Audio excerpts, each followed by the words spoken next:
1장 13절에서 16절까지의 말씀입니다. 베드로전서 1장 13절부터 16절까지의 말씀을 함께 보도록 하겠습니다. 저희 한 목소리로 같이 읽도록 하겠습니다. 그러므로 너희 마음의 허리를 동이고 근신하여 예수 그리스도께서 나타나실 때에 너희에게 가져다 주실 은혜를 온전히 바랄지어다. 너희가 순종하는 자식처럼 전에 알지 못할 때에 따르던 너희 사욕을 본받지 말고 오직 너희를 부르신 거룩한 이처럼 너희도 모든 행실에 거룩한 자가 되라. 기록되었으되 내가 거룩하니 너희도 거룩할지어다 하셨느니라. 아멘.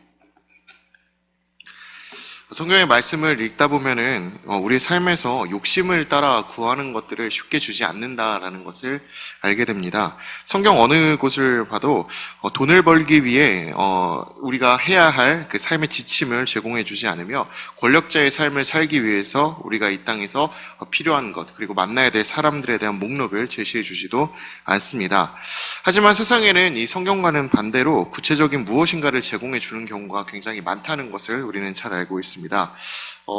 점을 저는 보러 다니지는 않습니다. 그런데 점을 보러 가면은 부적을 집문에다가 붙이라고 한다고 하더라고요. 그리고 부적이나 이런 걸 옷 안에다가 지갑에다가 넣고 아니면 베개에 넣고 잠을 자라.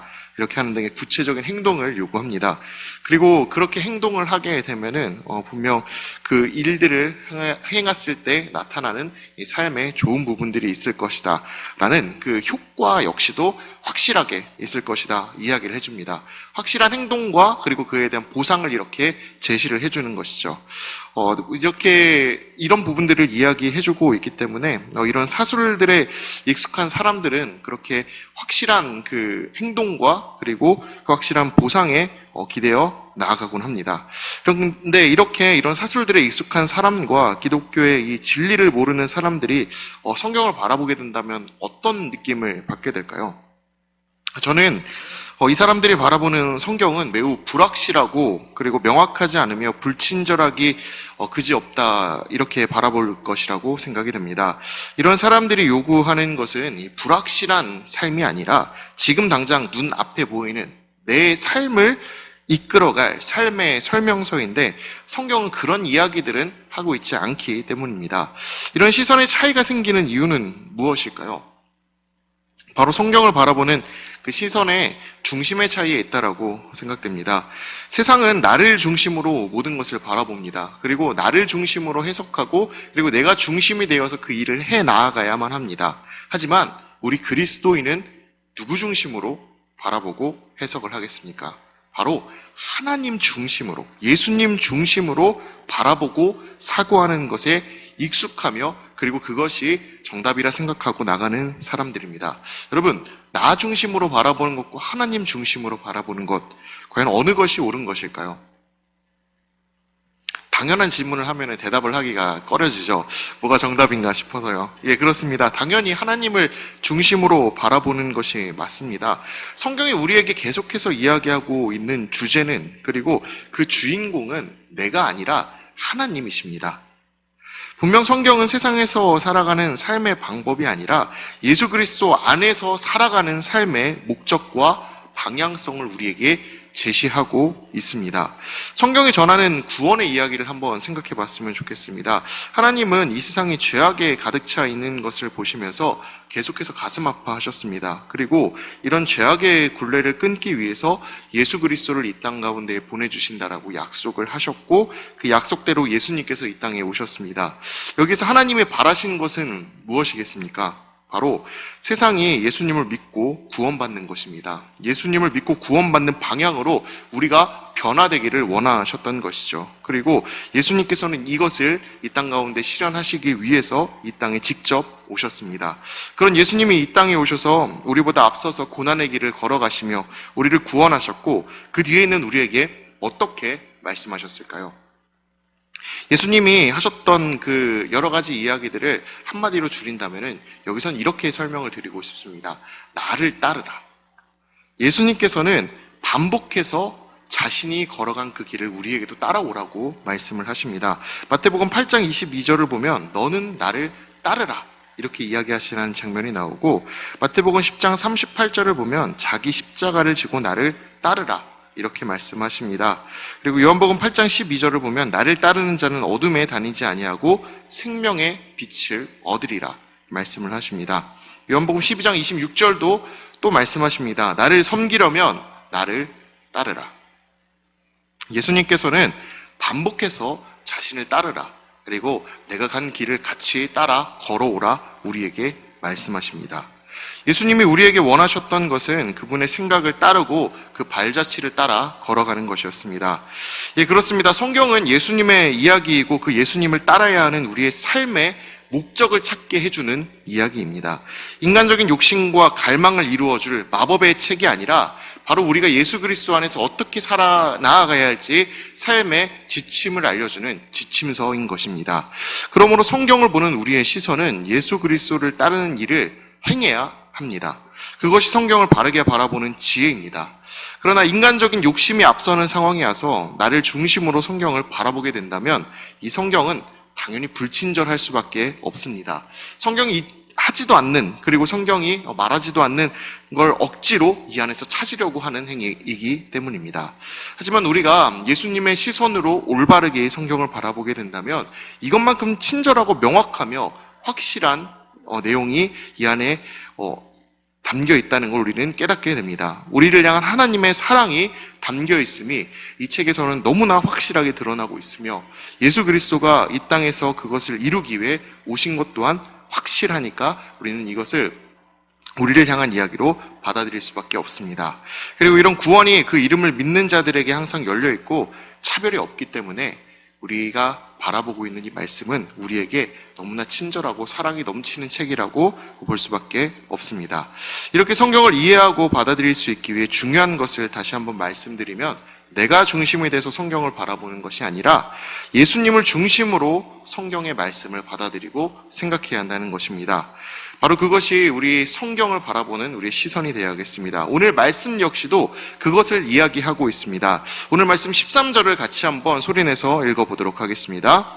너희 마음의 허리를 동이고 근신하여 예수 그리스도께서 나타나실 때에 너희에게 가져다 주실 은혜를 온전히 바랄지어다. 예수님이 다시 오실 때까지, 그러니까 예수님이 이 땅에 재림으로 다시 오실 때까지 우리의 태도에 대한 권면이 이 안에 들어있는 것을 볼 수 있습니다. 이 권면이 우리에게 무엇을 하라고 말씀하고 있습니까? 마음의 허리를 동이라 이야기를 합니다. 그리고 근신하고 있어라 이렇게 이야기를 합니다. 이 세번역 성경을 보면 마음의 허리를 동이고 근신한다는 표현을 이렇게 이야기를 합니다. 마음을 단단히 먹고 정신을 차려라. 마음을 단단히 먹고 정신을 차려라 이렇게 이야기하는 겁니다. 왜 이런 권면을 하고 있는 걸까요? 그것은 우리들의 마음이 언제든 흔들리는 이 갈대와 같기 때문입니다. 우리는 그리스도인으로서 정체성과 가치를 가지고 살아가고 있지만 또한 그것을 흔드는 이 세력들과 다투며 살아가고 있습니다. 베드로전서에서는 이런 어려움들 몇 가지를 소개하고 있는 것을 볼 수가 있습니다. 우리 3장 9절의 말씀을 같이 한번 읽어보도록 하겠습니다. 악을 악으로 욕을 욕으로 갚지 말고 도리어 복을 빌라. 이를 위하여 너희가 부르심을 받았으니 이는 복을 이어받게 하려 하심이라. 사람의 마음이라면, 사람의 그 생각대로라면 악이 다가왔을 때 악으로 갚는 것은, 그리고 누군가 나를 욕한다면 동일한 욕으로 받아치는 것은 당연한 생각일 것입니다. 그러나 여기서는 악을 악으로 갚는 것, 그리고 욕을 욕으로 갚는 행위를 하지 말라 이야기합니다. 그들을 위하여 도리어 복을 빌라라고 말을 하고 있습니다. 이런 이유가 무엇이겠습니까? 이것이 바로 예수님의 가르침이었기 때문입니다. 예수님이 원수를 사랑하라 말씀하셨고, 그리고 악을 악으로 갚지 말고 그들에게 오히려 기도하고 그들의 복을 빌라 먼저 말씀하셨기 때문에 그 예수님을 따르는 존재인 우리에게 이런 삶을 살라라고 말씀하고 있는 것입니다. 그렇게 악에 악으로 대응하는 것이 아니라 오히려 선으로 갚는 것이 우리의 삶이 되어야겠습니다. 그런데 어찌 사람의 마음이 그럴 수만 있겠습니까? 분명 머리로는 알고 있지만 실제로는 그렇지 못합니다. 악에 악으로 대응하는 경우가 허다합니다. 예수님의 말씀을 배우고 예수님을 따르겠다 말하면서도 그것이 최고의 가치라고 이야기하면서도 실제로는 언제든 그 마음이 흔들리는 것이 우리의 모습입니다. 그리고 우리만 그렇게 선으로 살아가겠다 이야기하고, 그리고 우리가 그렇게 살아간다 하더라도 우리 주변에 있는 이 세상의 그 모든 사람들은 악을 악으로 갚는 것에, 그리고 욕의 욕으로 갚는 것에 너무나 당연하게 받아들이고, 그 가치들이 마치 최선인 것처럼 살아가는 세상 가운데 살아가고 있습니다. 그런 세상에서 살아가게 될 때 우리의 가치관이 흔들리고 우리의 가치관이 무너질 수도 있다는 것이죠. 그렇기 때문에 우리는 언제나 이 선의 악을 선으로도 갚고, 그리고 선의 선으로 갚는 이 선의 선순환이 일어나는 이 삶을 살아가는 것, 그것이 우리들의 삶 가운데 나타날 수 있도록 노력하고 또 노력해야 하겠습니다. 이렇게 어려운 상황 속에서도 그런 선을 나타내는 것이 우리가 해야 할 일인 것이죠. 자, 그런데 이렇게 어려운 일들이 이 악을 선으로 갚는 것에서만 나타나는 것이 아닙니다. 우리 베드로전서 4장 12절의 말씀도 함께 읽어보도록 하겠습니다. 사랑하는 자들아, 너희를 연단하려고 오는 불시험을 이상한 일 당하는 것 같이 이상히 여기지 말고. 예, 그렇습니다. 그냥 시험도 아니고 불시험이 다가오는 것을 이상하게 여기지 말라라고 이야기합니다. 그것이 당연할 것이라는 이야기인 것이죠. 실제로 그리스도인의 신앙은 이 세상 가운데에서 끊임없이 시험을 당하고 있습니다. 여러모로 말이죠. 청년부 수련회 관련된 이야기를 잠깐 드리려고 합니다. 청년부 수련회, 이 청년들이 수련회에 참석하는 것만도 참 힘들어 하더라고요. 물어보니까 회사가 휴가를 안 내준다. 이게 1순위였습니다. 그리고 학교에서 계절 학기 수업을 듣고 있는 친구들은 계절 학기 수업 때문에 오는 것이 힘들다라고 이야기를 하더라고요. 20살 청년들의 그 문제가 가장 이제 가관이었는데, 이 20대 청년들, 20대 초반의 청년들이 그 가장 그 삶에 닥쳐 있는 큰 문제가 뭘까요? 남자 청년들, 군대입니다. 군대. 근데 바로 군대를 가는 건 아니고, 이 친구들이 군대 신체 검사 날을 미리 잡아놨더라고요. 근데 이 신체 검사한 날이 요즘에는 워낙 많이 신청을 해가지고 그 날짜에 제대로 가지 않으면 내년으로 밀려버린다고 하더라고요. 그러니까 이 친구들이 받으려고 미리 올 초에 신청을 해놨는데 이 수련의 날짜랑 겹쳐버린 겁니다. 그래가지고 신체 검사를 하러 가야 된다 그래가지고 수련회를 오기가 힘들 것 같다라고 하더라고요. 네. 하지만 모든 그 어려움들을 다 이겨내고 다 억지로 끌고 가가지고 그 의정부에 데려다줘서 신체 검사 이제 받게 하고 데려오고 이제 이렇게 했습니다. 예. 참, 이제 보면서 이제 느꼈던 거는 수련회 한번 가는 그런 것조차도 신앙의 우리들의 예수님에게만 좀 집중하는 시간을 가져보겠다 하는 2박 3일의 그 시간조차도 이 청년들에게는 쉽게 허락이 되지 않는다라는 겁니다. 세상이 그 시간을 쉽게 허락하지 않습니다. 실제로 토요일 하루 빼고 나면 이틀인데 그 이틀조차 세상에서는 이 청년들에게 제대로 허락해 주지 않고 있는 것이죠. 이런 세상 속에서 신앙을 지켜나가는 것이, 이런 세상 속에서 신앙을 그 마음 속에 가장 중심에 두고 살아가는 것이 얼마나 어려운 것일까요? 조금이라도 정신을 놓게 된다면, 그리고 마음을 다잡지 않게 된다면 무너지고, 그리고 세상의 그 경류에 휩쓸리고 말게 될 것입니다. 몇 번 말씀드렸던 내용인데, 저 대단한 그 지혜를 가지고 있었던 그 솔로몬 왕 역시도 스스로 하나님을 섬기는 것의 그 중요함과 그 하나님을 따르는 길만이 지혜의 근본이라고 몇 번이나 말했던 그 솔로몬 왕의 그 이야기가 그 삶의 가운데 있었음에도 불구하고 세상의 것들의 마음과 정신을 잠깐 빼앗기자 우상을 섬기는 것을 용인하는 실수를 이제 범해버리고 말게 됩니다. 마음과 정신을 다잡는 일에 최선을 다해야 합니다. 그렇게 하나님께 가까이 나아가고, 그리고 하나님을 붙드는 것에 쉬지 않아야 합니다. 그래야지만 이 세상의 경류 가운데 우리는 흔들리지 않는 신앙을 가질 수 있는 것입니다. 그렇게 신앙은 항상 현재 진행형이다라고 이야기할 수 있겠습니다. 우리의 삶에서 신앙은 완성되고 끝이 나서 더 이상 행하지 않아도 되는 것이 아닙니다. 집이나 차를 사게 되면 이제 할부를 갚게 됩니다. 빚을 지게 되죠. 여러분, 그렇게 할부를 이제 갚아본 경험이 있으실 텐데, 이 할부나 이런 것들 끝이 있습니다. 결국에는 더 이상 하지 않아도 되는 시점이 오게 된다는 거죠. 정해진 기간이 끝나고 의무를 다하게 되면 더 이상 행하지 않아도 되는 것입니다. 할부 기간이 끝나고 나서 빚을 다 갚았는데도 저는 더 빚을 갚고 싶어요 라고 하면서 돈을 가져다 주는 사람은 아무도 없습니다. 완료된 일에는 의인은 더 이상 관심을 주지 않아도 되는 것입니다. 그러나 여러분, 밥 먹는 일은 어떻습니까? 매일매일 현재 진행형입니다. 지금도 현재 진행형이 돼야 합니다. 내일 아침 식사를 우리는 또 해야 되기 때문이죠. 끝이 나는 일이 아닙니다. 아침에도 먹고 점심에도 먹고 저녁에도 먹는 일에 대해서 생각하고 그 일을 행해야 합니다. 항상 현재 진행형인 것이 바로 식사를 하는 일인 것이죠. 신앙도 마찬가지가 되어야 합니다. 끝이 없습니다. 할부처럼 끝이 나고 더 이상 하지 않아도 되는, 완료되는 것이 아니라 어제까지 열심히 했으니 오늘 이번 주에는 더 이상 열심히 안 해도 된다라는 것이 아니라 어제도 오늘도 내일도 계속해서 열심히 해야 되는 것이 바로 우리의 신앙이 되어야 하는 것입니다. 그런 마음으로 우리의 마음과 정신을 매번 다잡아야 하는 것입니다. 끝이 아닌 계속해서 앞으로 나가는 신앙으로 살아가는 우리 모두가 될 수 있기를 진심으로 바랍니다. 베드로는 이렇게 예수 그리스도를 힘입어 우리의 마음을 단단히 하고 정신을 차리기 위해 이렇게 다시 한번 우리의 정신을 일깨워주고 있습니다. 그리고 이어서 이 목표로 우리가 어떤 것을 삼아야 되는지에 대해서 이야기하고 있는 것을 이 뒤에 같이 나누고 있는데 읽어보도록 하겠습니다. 우리 3장 14절과 15절의 말씀을 함께 읽어보도록 하겠습니다.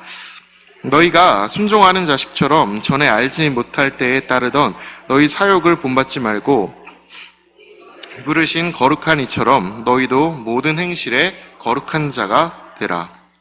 이 말씀이 우리에게 주고 있는 목표는 명확합니다. 너희를 부르신 그 거룩한 이, 즉 하나님과 예수님처럼 모든 행실 가운데 있어서 거룩한 자가 되라는 것입니다. 우리는 이것을 달성하기 위해서 우리 행실을 바꾸어 나가야 하겠습니다. 그런데 우리 행실을 바꾸어 나감에 앞서서 선행돼야 할 것이 한 가지가 있습니다. 14절에 나오는 우리의 사욕을 본받지 않는 것입니다.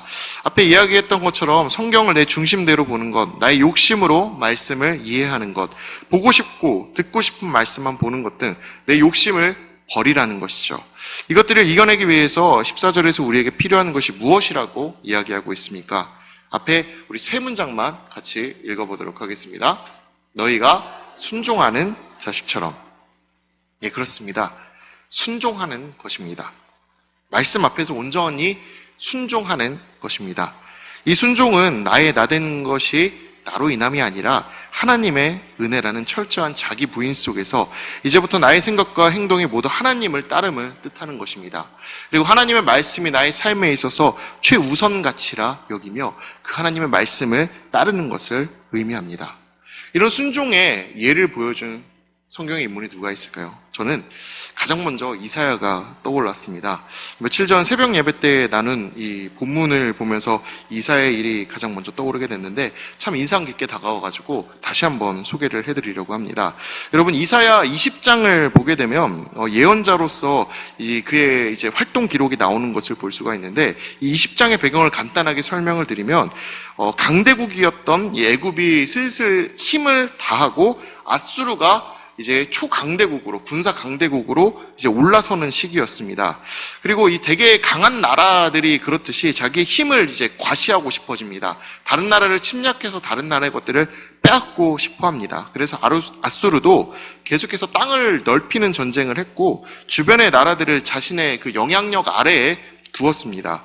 이런 위기의 상황에 놓인 이스라엘이 선택한 방법은 무엇이었을까요? 하나님의 뜻을 묻고 그 하나님의 뜻 가운데에 엎드리는 것이 아니라 인간적인 힘을 의지하는 방법을 선택합니다. 그래서 애굽과 구스와 함께 힘을 합하여서 아수르와 대항하는 전쟁을 치르려고 하죠. 이 선택은 하나님의 뜻이 아니었습니다. 하나님은 이 선택의 잘못됨을 알리기 위해서 너희들이 의지하는 애굽과 구스가 아수르에게 패하고 사람들이 포로로 잡혀갈 것이다 라는 것을 이사야의 한 가지 행동을 통해 예표로 보여주십니다. 이 행동의 예표는 아주 간단한 것이었습니다. 우리 이사야서 20장 2절에서 3절의 말씀을 같이 읽어보도록 하겠습니다. 그때 여호와께서 아모스의 아들 이사야에게 말씀하여 이르시되 갈지어다 내 허리에서 배를 끄르고 내 발에서 신을 벗을지니라 하시매 그가 그대로 하여 벗은 몸과 벗은 발로 다니니라. 한 장 더 넘겨주시면 네, 읽겠습니다. 여호와께서 이르시되 나의 종 이사야가 3년 동안 벗은 몸과 벗은 발로 다니며 애굽과 구스에 대하여 징조와 예표가 되었느니라. 그 이스라엘의 잘못된 선택을 하나님께서는 경고하시기 위해서 이사야에게 시킨 일이 한 가지 있습니다. 무엇입니까? 벗은 몸과 벗은 발로 3년 동안 다니라는 겁니다. 이 상황에서 이사야가 들었던 생각이 무엇일까요? 어떤 감정이 가장 먼저 들었을까요? 제가 만약 이사야였다면 한 가지 생각이 가장 먼저 들었을 것 같습니다. 진짜 하기 싫다. 이걸 왜 해야 돼, 내가? 웃으면서 넘어갈 수 있는 부분이긴 하지만 한번 생각해 보십시오. 옷을 다 벗고 돌아다녀야 합니다. 사람이 없는 곳을 돌아다니면 그냥 아유 나는 자연인이다 하면서 돌아다닐 수 있는 부분입니다. 그런데 사람이 많은 곳을 가야 된다라고 생각을 해보십시오. 사람들에게 나의 벗은 몸을 보여야 합니다. 나의 온갖 수치를 다 드러내야 하는 것이죠. 그렇게 하기 싫고 누가한테 이야기한다 하더라도 쉽게 그 일을 행할 수 있는 사람은 없을 것입니다. 지금 우리에게 이 말씀이 다가온다 할지라도 우리는 그 일들을 행하기는커녕 하나님 이거를 정말 해야 되는 건가요? 하나님의 음성에 맞는가요? 라는 생각으로 우리는 이 일들을 거부할 가능성이 더 높다 생각이 됩니다. 그런데 이사야는 어떻게 하고 있습니까? 하나님의 이 말씀을 듣고 난 뒤에 그대로 행합니다. 자신의 옷을 벗습니다. 그리고 벗은 발이 됩니다. 희로라기 하나 걸치지 않은 채로 사람들 앞을 3년 동안 돌아다닙니다. 하루 이틀이 아니라 3년이라는 그 시간을 벗은 몸으로써 애굽이 잡혀갈 것이다라는 그 예표를 사람들 가운데 뇌리에 깊게 이제 새겨 놓았던 것이죠. 이사야는 개인이 가지고 있는 그 감정보다 하나님의 말씀이 더 중요하다고 여긴 것입니다. 자신을 통해 이스라엘에게 전해질 하나님의 뜻을 위해 자신이 가지고 있는 그 모든 감정들을 버렸고 자신이 소유하고 있는 모든 것을 버린 채 하나님이 하라고 하신 일들을 행하며 그리고 하나님이 가라고 하신 그 길을 걸어갔습니다. 저는 하나님의 말씀에 순종하는 것이 이와 같다라고 생각을 합니다. 내 판단으로는 봤을 때 그리고 나의 이 이성적인 부분으로 생각하면서 바라봤을 때 절대로 하기 싫은 그 일조차도 하나님의 말씀이기에 그대로 할 수 있는 것, 그것이 바로 순종입니다. 그것이 바로 하나님이 이사야를 통해 우리에게 보여주시고 그리고 알려주시는 순종의 모습인 것입니다. 우리가 이렇게 하나님께 순종해야 합니다. 하나님의 말씀이라면 벗은 몸과 벗은 발을 가지고 세상으로 나갈 수 있도록 나를 변화시켜야 하는 것입니다. 그리고 이런 순종이 우리 가운데 있다면 우리는 하나님을 모르기 전 따랐던 그 우리들의 사욕으로부터 완전히 자유로워질 수 있습니다. 이미 내 안에 있는 그 모든 것들이 오직 하나님과 하나님의 말씀뿐이니 내 욕심이 그 자리를 차지할 수 없게 되는 것이죠. 그러므로 순종은 당연히 우리의 욕심을 이기는 중요한 결단이 되는 것입니다. 그리고 이런 결단이 있어야지만 우리는 15절의 말씀처럼 우리의 행실을 거룩하게 변화시킬 수 있습니다. 생각해 보십시오. 순종이란 하나님의 말씀에 절대적으로 복종하는 것을 의미하는데 그 복종조차 하지 못하면 그분의 말씀을 어떻게 온전하게 우리가 받아들일 수 있겠습니까? 거룩한 이처럼 우리의 행실을 거룩하게 하려면 말씀을 단지 들어 아는 것만이 아니라 그에 따른 우리의 모습과 행동까지도 변화시켜야 합니다. 그 안에 내 사욕이 자리 잡고 있으면 나의 행실의 길이 거룩하게 변하는 것은 불가능합니다. 나의 모든 것을 쳐내야 하는 것이죠. 그러므로 순종은 우리의 행실을 거룩한 하나님처럼 변화시키기 위해 선행되어야 할 가장 중요한 변화가 틀림없습니다. 그러므로 우리는 예수님이 가신 길을 따라가겠다고 하기에 앞서서 그분을 닮아가고 싶다고 하기에 앞서서 그의 말씀에 절대적으로 순종하는 법을 먼저 깨닫고 그리고 또한 순종으로 나아갈 수 있어야겠습니다. 그런데 우리의 모든 행실을 계속해서 말씀 가운데 비춰볼 수 있기를 바랍니다. 15절에서 말하는 우리가 이루어야 할 목적은 결국 우리의 행실이 우리를 부르신 거룩한 이처럼 변화되는 것입니다. 우리가 바라봐야 할 대상이 바로 거룩한 하나님이시라는 것이죠. 그렇다면 우리가 무엇을 보고 배우며 체득해서 나를 변화시켜 나가야 할까요? 바로 거룩한 하나님의 말씀과 그리고 행동과 생각들입니다. 성경의 말씀들이 이것을 우리에게 전하고 있습니다. 그러므로 우리는 말씀을 통해 지금 내가 하고 있는 것과 해왔던 일들, 그리고 앞으로 내가 해야 할 일들을 끊임없이 되돌아보고 또한 살피고 그리고 생각해야 하겠습니다. 그리고 앞으로의 나의 행실들을 거룩하게 변화시켜 나가야 하겠습니다. 여러분, 그런데 15절에서 이 행실을 변화시키라고 이야기하는데 그냥 행실이라고 이야기하지 않고 앞에 한 가지 단어를 더 붙이고 있습니다. 무엇을 붙이고 있습니까? 모든이라는 이 단어를 붙이고 있습니다. 모든 행실이라고 합니다. 우린 이 모든이라는 단어에 주목해야 합니다. 우리의 삶은 일정 부분만 거룩해지는 것에 그치면 안 됩니다. 우리의 모든 삶은 하나님이 원하시는 바대로 거룩한 삶을 살 수 있어야겠습니다. 그 이유는 앞서 말씀드렸듯이 신앙은 우리의 삶에서 지금도 끊임없이 진행되고 있는 현재 진행의 것이기 때문입니다. 그렇게 하나님을 계속해서 바라볼 수 있기를 원합니다. 그리고 나와 함께 하시는 하나님을 계속해서 생각할 수 있기를 바랍니다. 시편 139편 7절부터 10절의 말씀은 계속 우리와 함께 하시는 그 하나님을 이야기하고 있습니다. 우리 139편 7절부터 10절의 말씀을 같이 읽어보도록 하겠습니다. 내가 주의 영을 떠나 어디로 가며 주의 앞에서 어디로 피하리이까? 내가 하늘에 올라갈지라도 거기 계시며 수월에 내 자리를 펼지라도 거기에 계시니이다. 9절 10절도 보겠습니다. 내가 새벽 날개를 치며 바다 끝에 가서 거주할지라도 거기서도 주의 손이 나를 인도하시며 주의 오른손이 나를 붙드시리이다. 예, 그렇습니다. 하나님의 손이 우리를 떠나지 않는다 이야기하고 있습니다. 하나님의 그 시선이 우리에게서 멀어지지 않는다라고 이야기하고 있습니다. 우리가 주님의 앞에서 어디로 피할 수 있겠습니까? 우리는 항상 주님 안에 있는 존재들입니다. 그러므로 우리의 삶의 모든 자리가 하나님의 품이라 생각하시기를 바랍니다. 이렇게 놓고 보면 나의 행실이 거룩한 이 하나님처럼 하나님을 닮아가는 것으로 변화되는 것은 장소와 시간이 따로 구분되지 않습니다. 어딜 가나 거룩하신 하나님께서 나를 바라보고 계시고 함께하고 계시기 때문입니다. 여러분, 그렇기에 우리의 신앙은 이 자리에서만 이루어지는 것이 아니라 이 세상에서도, 그리고 우리의 집에서도, 그리고 우리가 가는 그 모든 곳에서 이루어지는 것입니다. 즉 신앙은 우리의 삶입니다. 분리된 별개의 것이 아닙니다. 특정한 장소, 시간만 거룩하기 위한 노력을 해야 하는 것이 아니라 모든 자리에서 거룩한 행실이 나타나도록 하나님 앞에 순종하고 하나님의 말씀을 받아들이며 하나님의 말씀으로 살아가야 하는 것이 바로 우리의 삶이 되어야 합니다.